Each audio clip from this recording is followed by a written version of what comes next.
ചേർത്ത് നിർത്തി കൊണ്ടുപോയി അവർക്ക് പ്രത്യേക സ്കീമുകള്, പദ്ധതികള്, അവരിൽ നിന്ന് ആളുകളെ വലിയ വലിയ സ്ഥാനത്തൊക്കെ കൊടുന്ന് ഇന്ത്യയുടെ മതേതരത്വം കൂട്ടിപ്പിടിച്ച് പോയ എല്ലാവരും ഒരുപോലെ കണ്ട ആ കോൺഗ്രസിനെ പറ്റൂല. ഞങ്ങള് ആണ് ഇവിടെ ഞങ്ങളെ സൗജന്യത്തിലാണ് നിങ്ങൾ ജീവിക്കുന്നത് എന്ന തരത്തിലാ പരസ്യം. വല്ലാത്തൊരു വർത്താനായി പോയി. അത് ആരോടാ പറയുന്നത്? കേരളത്തിലെ ആൾക്കാരോട്. കേരളത്തിൽ തന്നെ ആകെ അവരിഞ്ഞിപ്പോ ബാക്കിയുള്ളൂ. ഇപ്പൊ ഹയാത്തിലുള്ളത് കേരളത്തിൽ മാത്രമാണ്.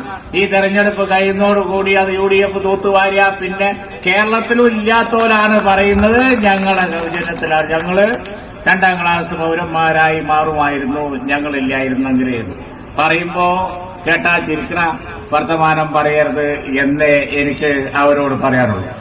ഒരു കോമൺ സെൻസ് ഉള്ള കാര്യങ്ങൾ പറയണം എന്നേ പറയാനുള്ളൂ.